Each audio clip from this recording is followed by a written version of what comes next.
എല്ലാവർക്കും സ്വാഗതം. നമ്മൾ സംസാരിക്കുമ്പോൾ ചിലരുടെ സംസാരം നമ്മളെ പിടിച്ചിരുത്തും, അല്ലേ? എങ്ങനെയാണ് അവരത് ചെയ്യുന്നത്? അതിന്റെ പിന്നിൽ ചില മാന്ത്രിക വിദ്യകളുണ്ട്. അതെ, ഇന്ന് നമ്മൾ സംസാരിക്കാൻ പോകുന്നത് ഭാഷയിലെ അലങ്കാരങ്ങളെക്കുറിച്ചാണ്, അല്ലെങ്കിൽ ഫിഗേഴ്സ് ഓഫ് സ്പീച്ചിനെക്കുറിച്ച്. നിങ്ങൾ സംസാരിക്കുമ്പോൾ അല്ലെങ്കിൽ എന്തെങ്കിലും എഴുതുമ്പോൾ അത് കേൾക്കുന്നവരുടെ മനസ്സിൽ നിന്നും മാഞ്ഞു പോകാതെ നിൽക്കണമെന്ന് എപ്പോഴെങ്കിലും തോന്നിയിട്ടുണ്ടോ? വെറുമൊരു സാധാരണ സംഭാഷണത്തിനപ്പുറം ആളുകൾ ഓർത്തുവെക്കുന്ന ഒന്നാക്കി അതിനെ എങ്ങനെ മാറ്റാം? അതിന്റെ രഹസ്യമെന്താണെന്നറിയുമോ? അത് നിങ്ങൾ എന്ത് പറയുന്നു എന്നതിൽ മാത്രമല്ല, മറിച്ച് നിങ്ങളത് എങ്ങനെ പറയുന്നു എന്നതിലാണ്. ശരിക്കും ഒരു ഗെയിം ചേഞ്ചർ അതാണ്. ശരിയായ വാക്കുകൾ ശരിയായ രീതിയിൽ ഉപയോഗിച്ചാൽ പിന്നെ അതിശയങ്ങൾ കാണാം. അപ്പോൾ സ്വാഭാവികമായും ഒരു ചോദ്യം വരും. എന്തിനാണ് നമ്മുടെ വാക്കുകൾക്കിങ്ങനെയൊരു മസാല അല്ലെങ്കിൽ ഒരു സ്പൈസ്? കാരണം ഈ അലങ്കാര പ്രയോഗങ്ങളുണ്ടല്ലോ, അത് നമ്മുടെ ആശയങ്ങൾക്കൊരു പ്രത്യേക രുചിയും ഭംഗിയുമൊക്കെ കൊടുക്കും. അതിന്റെ പ്രധാന കാരണം ഇതാണ്. നിങ്ങളൊരു കാര്യം പറയുമ്പോൾ ഈ പ്രയോഗങ്ങൾ കേൾക്കുന്നവരുടെ മനസ്സിൽ ശരിക്കും പറഞ്ഞാൽ മനോഹരമായ ചിത്രങ്ങൾ വരയ്ക്കാൻ സഹായിക്കും. അപ്പോൾ പിന്നെ എങ്ങനെ മറന്നുപോവുക? നിങ്ങളുടെ ആശയങ്ങൾ കൂടുതൽ ശക്തമാവും, ഓർമ്മയിൽ നിൽക്കും. ഓക്കെ, അപ്പം നമുക്ക് നമ്മുടെ ഈ ആശയവിനിമയത്തിനുള്ള ടൂൾ ബോക്സിലെ ആദ്യത്തെ 2 ഉപകരണങ്ങൾ പരിചയപ്പെടാം. താരതമ്യം ചെയ്യാൻ ഉപയോഗിക്കുന്ന 2 സൂപ്പർ പവർഫുൾ രീതികളാണിവ: ഉപമയും രൂപകവും, അതായത് സിമിലി, മെറ്റഫർ. ആദ്യം നമുക്ക് സിമിലി അല്ലെങ്കിൽ ഉപമ എന്താണെന്ന് നോക്കാം. വളരെ സിമ്പിളാണ്. പോലെ, അതുപോലെ എന്നൊക്കെയുള്ള വാക്കുകൾ ഉപയോഗിച്ച് 2 വ്യത്യസ്ത കാര്യങ്ങളെ നമ്മൾ നേരിട്ട് താരതമ്യം ചെയ്യുന്നു. അവൻ സിംഹത്തെപ്പോലെ ധീരനാണ് എന്ന് പറയുമ്പോൾ ആ ധീരതയുടെ ഒരു ചിത്രം നമ്മുടെ മനസ്സിൽ വരില്ലേ? അതാണ് സംഭവം. ഒരു മോഡേൺ എക്സാമ്പിൾ വേണോ? ഇതാ, BTSന്റെ ഈ വരികൾ കേട്ടുനോക്കൂ. ഇവിടെ ലൈക്ക് എന്ന വാക്കുപയോഗിച്ച് എത്ര ശക്തമായ 2 താരതമ്യങ്ങളാണ് നടത്തിയിരിക്കുന്നത് നോക്കിക്കേ. ആ ആശയത്തിന് പെട്ടെന്നൊരു ആഴം കിട്ടുന്നത് കണ്ടോ? ശരി, ഇനി നമുക്ക് മെറ്റഫർ അഥവാ രൂപകത്തിലേക്ക് വരാം. ഇവിടെയാണ് ഒരു ചെറിയ ട്വിസ്റ്റ്.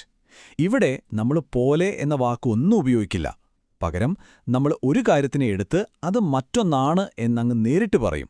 കുറച്ചുകൂടി ബോൾഡാണ്, അല്ലേ? ഇതൊരു ക്ലാസിക് ഉദാഹരണമാണ്. ജീവിതം ഒരു റോളർ കോസ്റ്ററാണ്. ശ്രദ്ധിക്കണം, ജീവിതം ഒരു റോളർ കോസ്റ്റർ പോലെയാണ് എന്നല്ല പറയുന്നത്, ജീവിതം തന്നെ ഒരു റോളർ കോസ്റ്ററാണ് എന്നാണ്. ആ ഒരൊറ്റ വാക്കിലെ മാറ്റം കൊണ്ട് ജീവിതത്തിലെ ഉയർച്ച താഴ്ചകളുടെ ആ ഒരു ഫീൽ മുഴുവനായി കിട്ടുന്നുണ്ട്.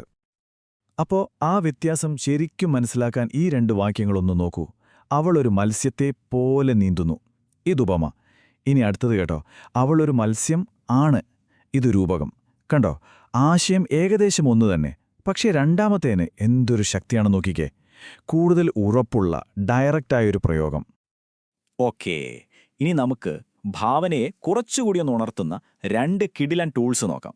കേൾക്കുന്നയാളെ കൊണ്ട് ചിന്തിപ്പിക്കുന്ന, സങ്കൽപ്പിക്കാൻ പ്രേരിപ്പിക്കുന്ന 2 എണ്ണം: പേഴ്സോണിഫിക്കേഷനും ഹൈപ്പർബോളിയും.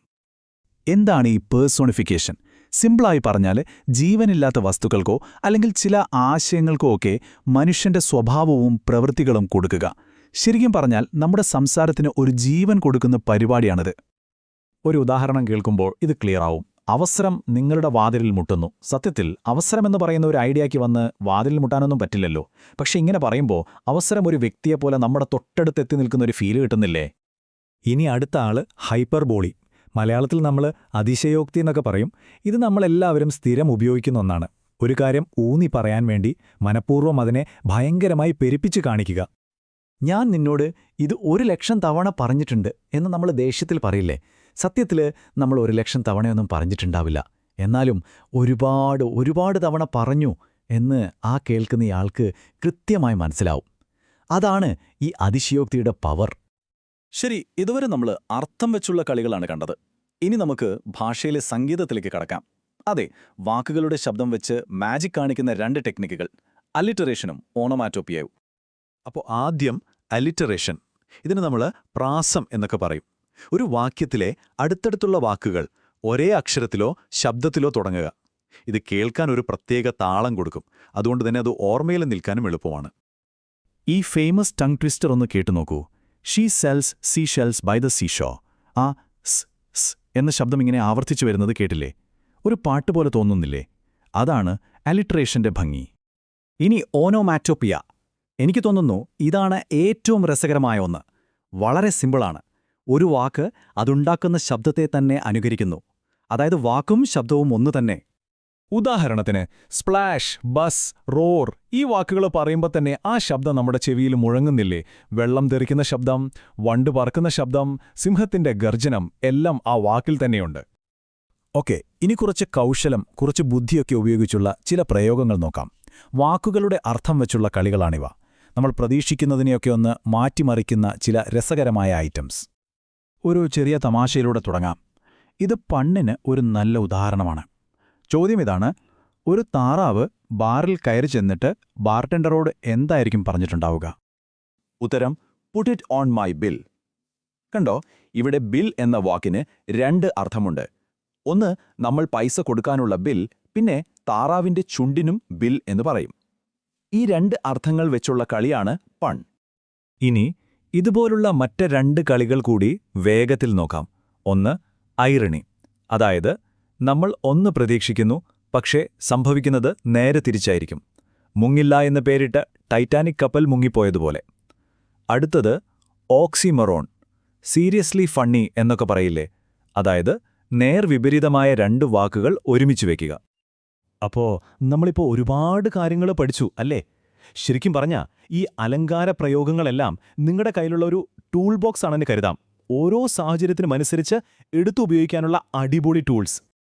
നമ്മൾ ഇതുവരെ സംസാരിച്ച പ്രധാന ടൂൾസ് എല്ലാം ഈ ടേബിളിൽ ഒന്നുകൂടി നോക്കാം. ഇതൊരു ക്വിക്ക് റെഫറൻസ് പോലെ നിങ്ങൾക്ക് ഉപയോഗിക്കാം. സിമിലി, മെറ്റഫർ, പേഴ്സോണിഫിക്കേഷൻ, ഹൈപ്പർബോളി, അങ്ങനെയെല്ലാം. ഓരോന്നും എവിടെ എങ്ങനെ ഉപയോഗിച്ചാൽ നിങ്ങളുടെ സംസാരം കൂടുതൽ പവർഫുൾ ആകുമെന്ന് ഒന്ന് ആലോചിച്ചു നോക്കൂ. പോകുന്നതിനു മുൻപ് ഈയൊരു വാചകം ഓർമ്മയിൽ വയ്ക്കാം. നിശബ്ദത സ്വർണമാണെന്നവർ പറയുന്നു. എന്നാൽ സംസാരം പ്ലാറ്റിനവുമാണ്. മിണ്ടാതിരിക്കുന്നതിന് അതിന്റെ വിലയുണ്ടാകാം, പക്ഷേ മനോഹരമായി സംസാരിക്കുന്നതിന് അതിനേക്കാൾ മൂല്യമുണ്ട്. അപ്പോൾ എന്റെ ചോദ്യം ഇതാണ്: ഇന്ന് നമ്മൾ കണ്ട ഈ ടൂൾ ബോക്സിൽ നിന്ന് ഏത് ഉപകരണമായിരിക്കും നിങ്ങൾ ആദ്യം ഒന്ന് പരീക്ഷിച്ചു നോക്കാൻ പോകുന്നത്? നിങ്ങളുടെ സംസാരത്തിലും എഴുത്തിലും ഇതൊന്നുപയോഗിച്ചു നോക്കൂ.